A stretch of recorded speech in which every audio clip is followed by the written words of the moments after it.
Hello and welcome to MASHmouth, a podcast covering every single episode of the hit 1970s sitcom MASH.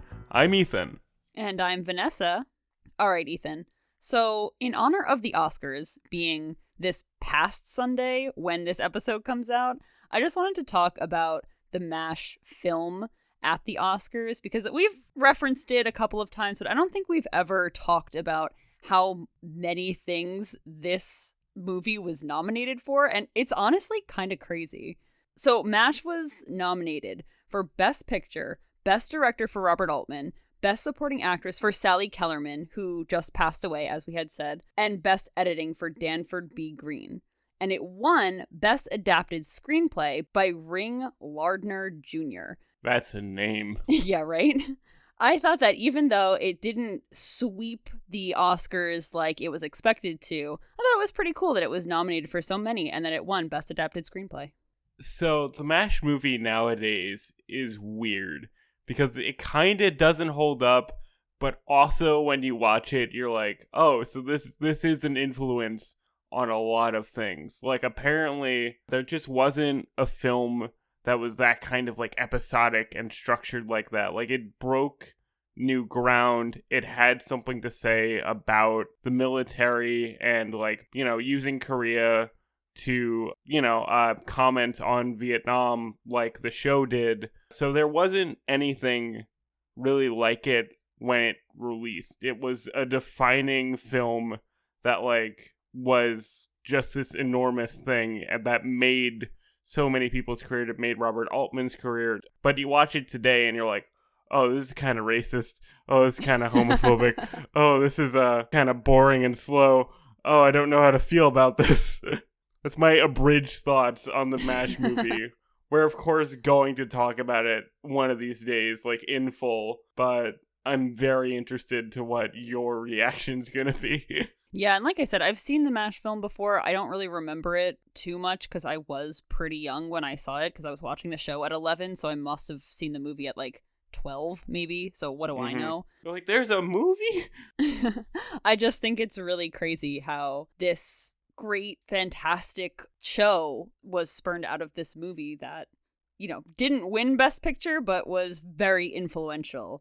And I don't know, I thought it was cool. It is kind of crazy that a Best Picture nominee spawned a sitcom. Like, I feel like that doesn't happen nowadays. I can't imagine that happening today, but I do feel like back in the 70s and 80s and maybe even the 90s, there was, like, movies to TV show adaptations more so than there were now. But MASH is, I think, the most successful of them. I would say objectively probably the most successful, although we are biased, so I guess we can't be objective in that. So speaking of the MASH film, this episode uses kind of like a callback to the film. Ethan, do you want to explain what this episode was about? Yes, this episode was called Major Fred C. Dobbs. When Hawkeye and Trapper take their pranks a little too far, Margaret and Frank request to transfer outside of the 4077. This comes back to bite Hawkeye and Trapper when they're assigned to do double duty until their replacements come. So, of course, our two favorite doctors scheme to trick Frank into staying. So in the MASH film, the Frank character, played by Robert Duvall of all people, actually leaves the film very early on. Like, he's only in the first, like, 40 minutes or so. The reason for him leaving is exactly what happens in the TV show. So, Vanessa, what did you think of this episode? I think that this is not entirely an unpopular opinion, but this episode was not great. I think we were talking about it before, and you had said this episode isn't offensive, it's just lame. And I'm like, yeah, that's right, Ethan. That is a perfect way to describe this episode. It's kind of just lame.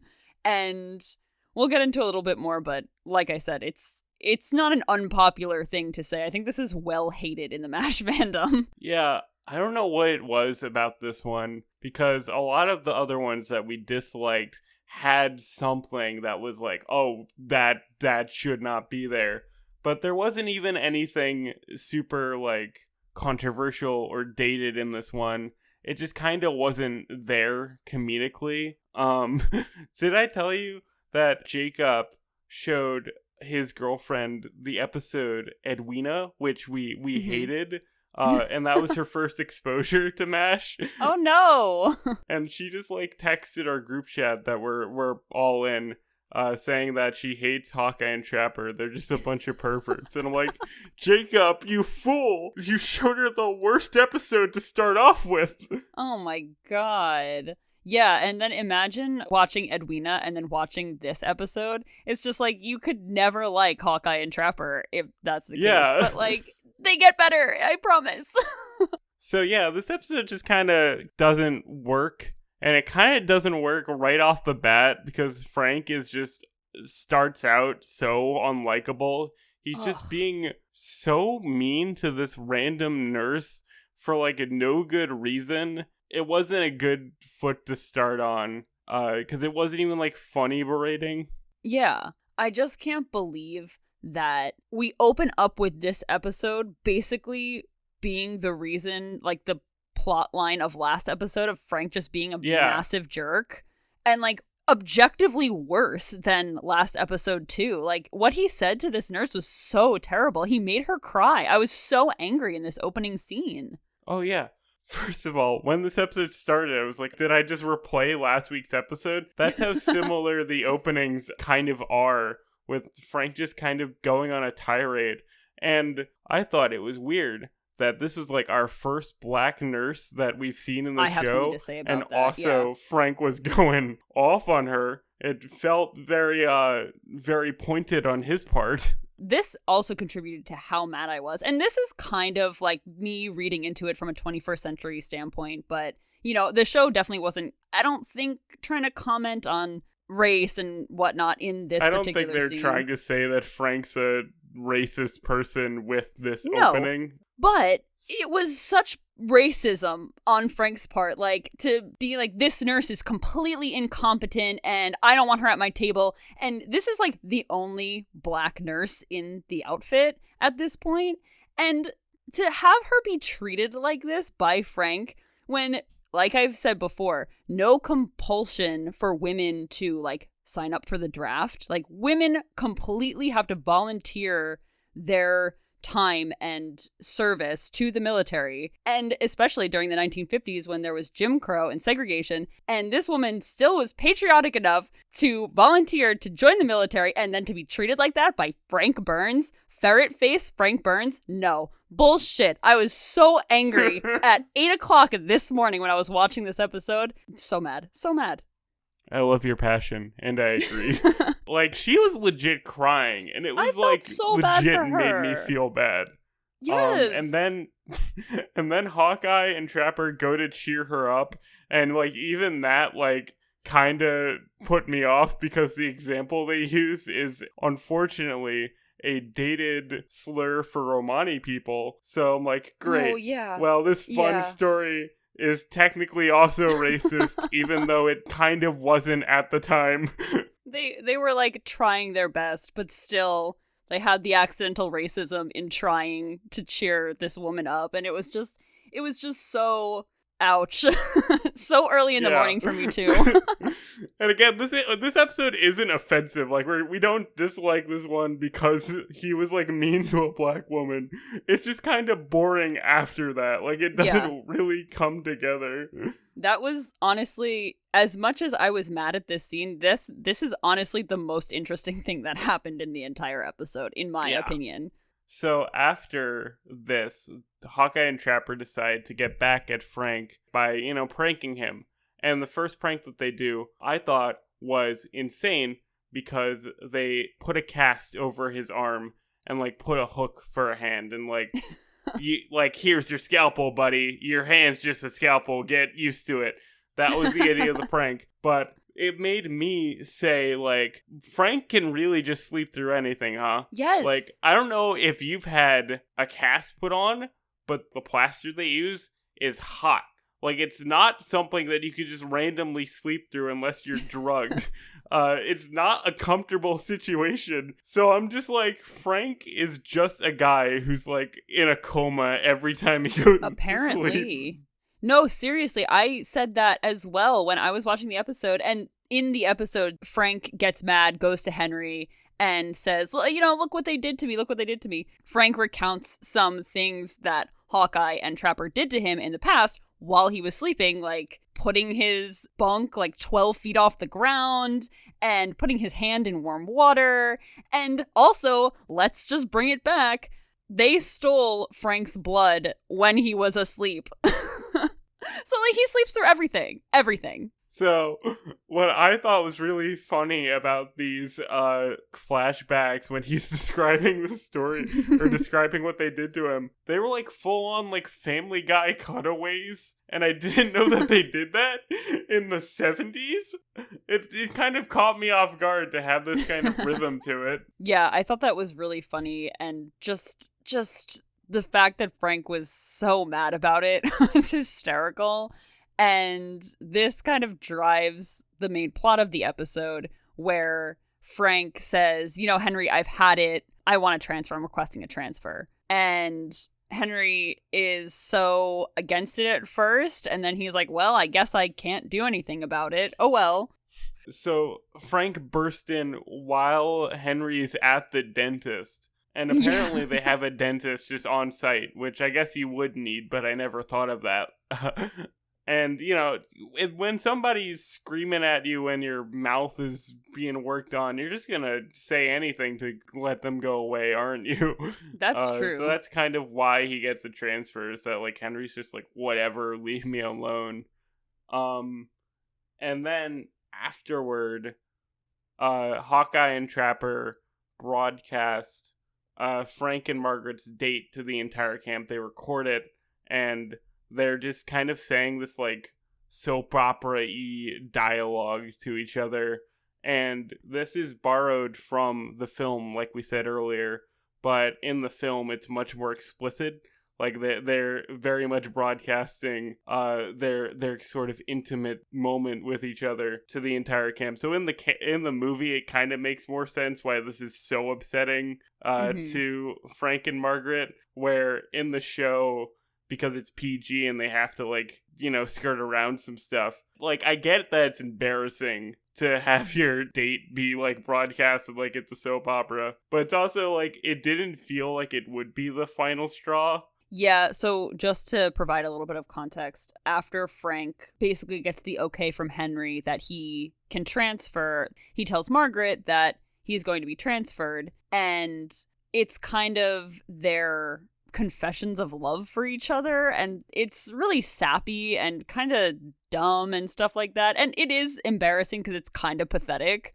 But you're right, Ethan, it's not anything that, like, if other people heard me talking to, like, my partner, my significant other, whatever, like that, I would be like, oh, that's kind of embarrassing, but not need to just completely get out of the situation.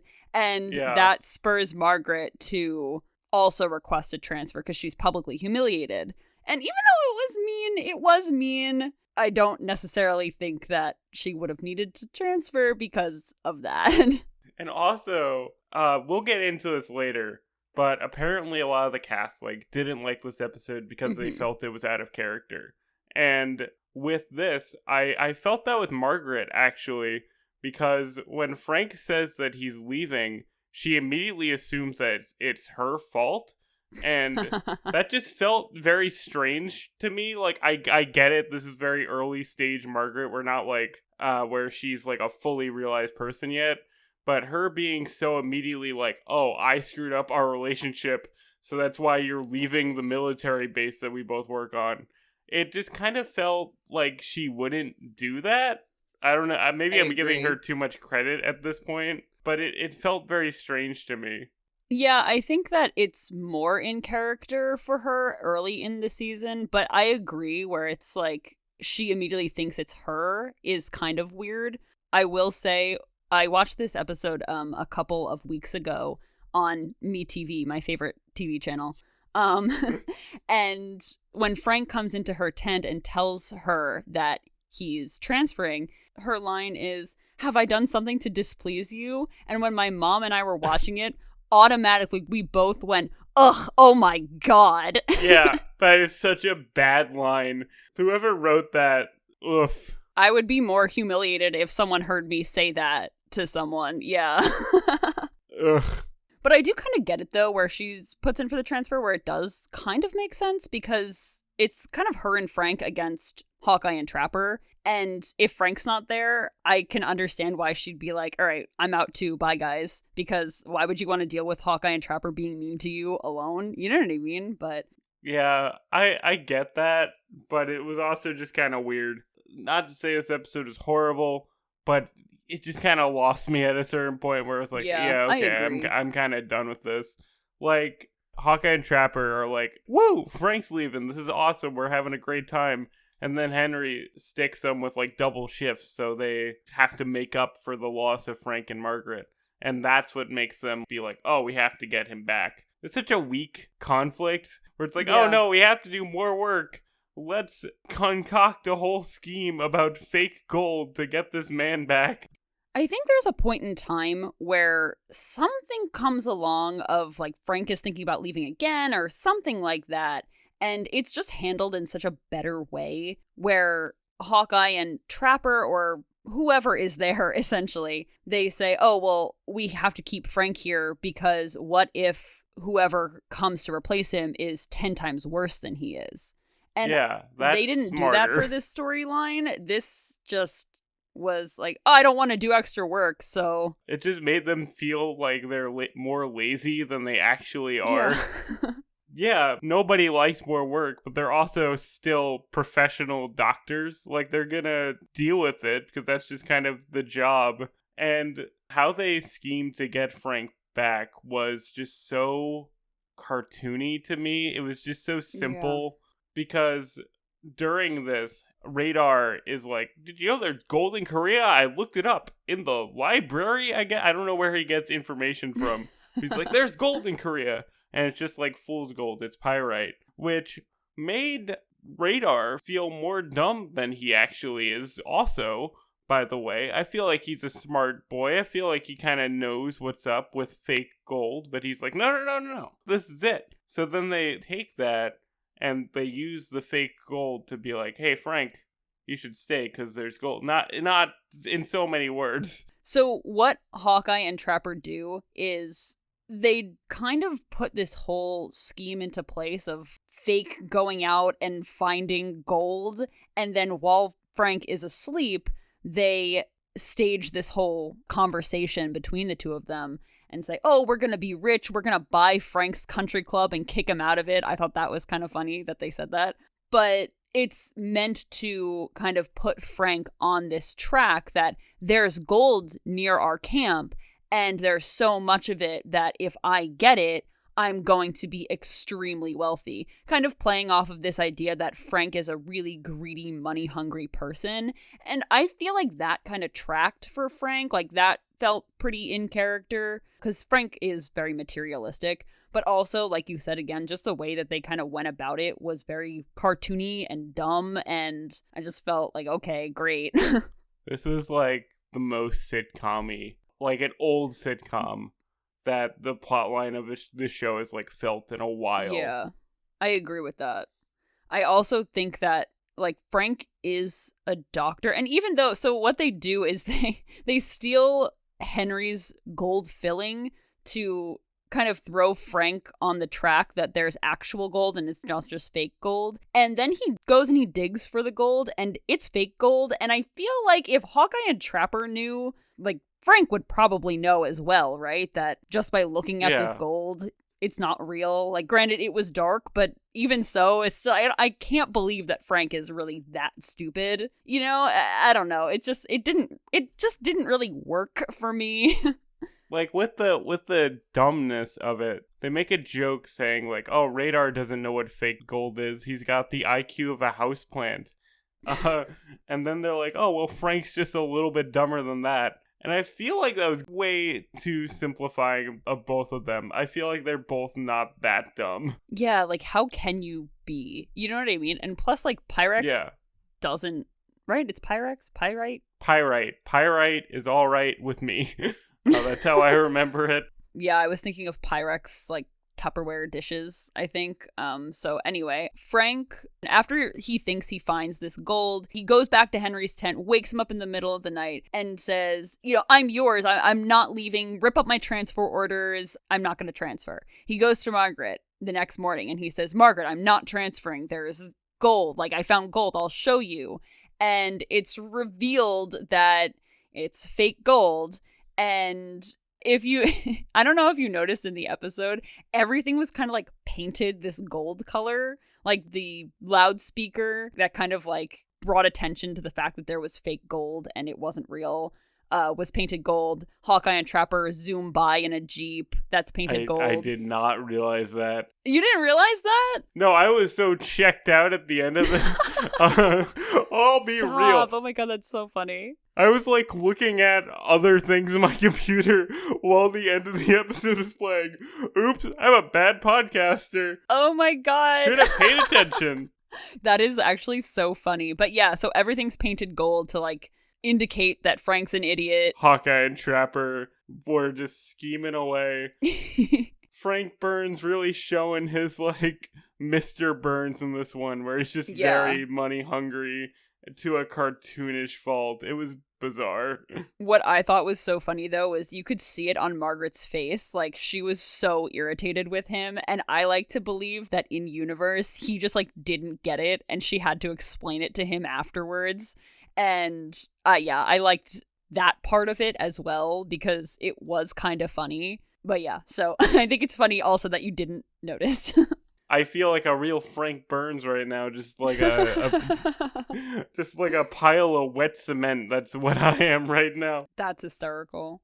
And yeah, that's kind of where the episode ends. I mean, there's the one final scene where Hawkeye, Trapper, Frank, and Margaret are coming out of the OR, and Hawkeye and Trapper are kind of apologizing to Frank, and Frank's not really, going for it. And then Hawkeye grabs Frank's hand to shake it at the end, and then just plants a kiss like right on Frank's mouth.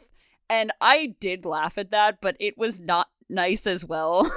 So the whole episode was just kind of insane. So like I said, I checked out by the end of this one. I was only half paying attention. So when this final scene happened and just suddenly Frank and Hawkeye are struggling, like Frank is just fully like, get away from me. And like Hawkeye like won't let him, and it's like a gag. But I was like, wait, what is happening? I'm very confused. And I had to rewind it to actually find out, like, what's going on. Because I wasn't sure if they were, like, fighting. Yeah, the unwanted kiss gag, especially with this much struggle, is always, like, not great. But, like, this was just a capper for already a mediocre episode. So I wasn't, like, upset about it. Yeah, I was like, oh, God. Imagine just kissing Frank Burns, though. Couldn't be me. Again, not Larry Linville, but You're so mean. You're so mean to this fictional man. Here's the thing. It's not his face that's the problem. It's the character that's the issue. Like, I'm sure Larry Linville was a great husband, a fine gentleman, but imagine kissing Frank Burns. No, wouldn't happen. After what he did to Ginger, the nurse? No, couldn't be me. They're really making him just be the most unlikable man right off the bat. And I say this, I think, every week, but I am interested to see how they're going to evolve this character from here on out, because it feels like we're at a real peak. Again, I've said that every week, but it remains to be true. They top it every week with how much more annoying Frank Burns can get. So despite this episode kind of being boring, it does have some interesting trivia. So, South Korea at the time of the Korean War was actually the 5th largest producer of gold in the world. So that's kind of where the whole gold thing comes from. Apparently, South Korea has not mined for gold since the 1970s, so I thought that was pretty interesting. Also, Larry Gelbart and many of the other cast and producers and crew and whatnot, they really disliked this episode, and Alan Alda even called it like one of the lowest points in the entire series. So that's we really are justified. Yeah, I know. It's insane. Like, to think that this is the worst the series can get, and it was still just like okay. Yeah, it was fine. Like, there have been much worse episodes than this already, I think, but, like, they were worse for different reasons. This one is just kind of like a flat episode where you're like, well, that was just on in the background. Didn't really invest for me. sure. But I do think that he is correct where it's like, plot-wise, this was probably one of the weakest I can think of. And it'll be interesting to use this as a measuring stick going forward, like we do with Cowboy. Oh, yeah. This episode's worse than Cowboy. Cowboy's much better than this one. Maybe Cowboy still isn't top 5 of the season or whatever, but, you know. And then one more piece of trivia. The title is a reference to this film called The Treasure of the Sierra Madre. It's a 1948 film in which the main character is named Fred C. Dobbs, and he's played by Humphrey Bogart, and the main character just kind of becomes consumed by greed. And this just adds major, kind of indicating that Frank is, you know, a major, and he is this Fred C. Dobbs character in this movie, or in this episode. Thank you for explaining the title parody and how they put in major. Just in case nobody understood it. Yeah, no, listen. I've actually seen Treasure of the Sierra Madre. We watched it in one of the film classes I took. And it's a black and white, like, old movie, but it does kind of hold up. It's one of those movies that's very influential. There Will Be Blood is heavily influenced by it. Like, it's one of those movies where you can see it being like the building block for everything else. So yeah, the reference is solid, even though the gold plotline was dumb and bad and not very funny. Tell us how you really feel, Ethan. This episode's dumb and bad. They're not in character. They all feel stupid. If this is the worst the show gets, like, we're in pretty good hands. But also, this episode was just nothing. Like, it was boring. We all get that. Like, I feel like every show kind of has this one episode where it's like, why was this part of the show? I guess because they were contracted for 24 episodes, they kind of needed 24 episodes, so this was 22. We're so close to the end, Vanessa. So close to the final episode of season 1.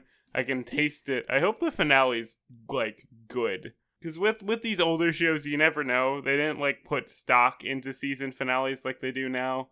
I just really hope that the final episode of the season is, like, a good one to go out on. I feel you. So, just to wrap up, we'd like to give thanks to Jacob Freer-Balco for being our technical consultant, Vanessa's sister, Melissa, for our awesome cover art. Thank you very much. Music and social media is linked in the description. And lastly, we'd like to thank you, our listeners. And until next time, paint your Jeep gold. Goodbye, farewell, and amen. Bye, everyone.